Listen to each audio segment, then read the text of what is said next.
Penzi mtazamaji wa TTS, karibu tena, na leo hii tupo na Mr. Frank nyuma ya mpira mweupe na Madam Didia nyuma ya mpira wa orange, na watashindana kusanya vikombe, na mshindi ni yule ambaye atakusanya vikombe hivyo kwa haraka kuliko mwenzake. Na nyuma ya kamera usisahau huko na mimi host wako Mr. Lodrick.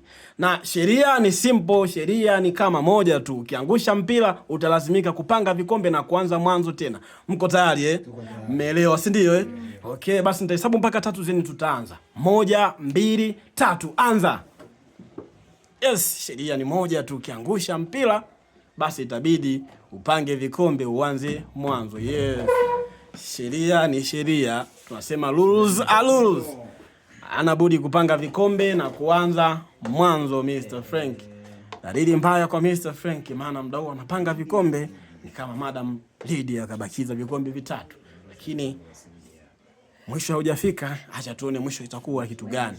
Shilingi 15,000 kupambaniwa, usisahau mpenzi mtazamaji. Shilingi 15,000 kupambaniwa. Naona Frank anajaribu kuja kwa kasi, lakini Madam Lydia anaibuka mshindi. Hivyo Frank hana budi kuacha kushindana. Yes.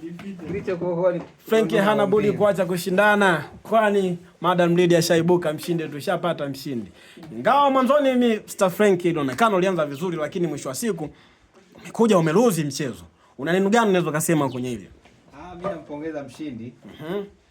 Nimejifunza mengi kutoka kwake, lakini na mimi mchezo ujao nitampindua tu.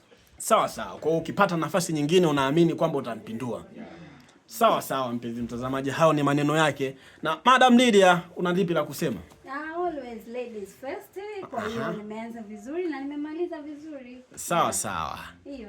Sawa, basi mpenzi mtazamaji, na mimi sina neno la nyongeza katika hayo zaidi ya kukushukuru kwa kuangalia, na niseme mpaka wakati mwingine tena.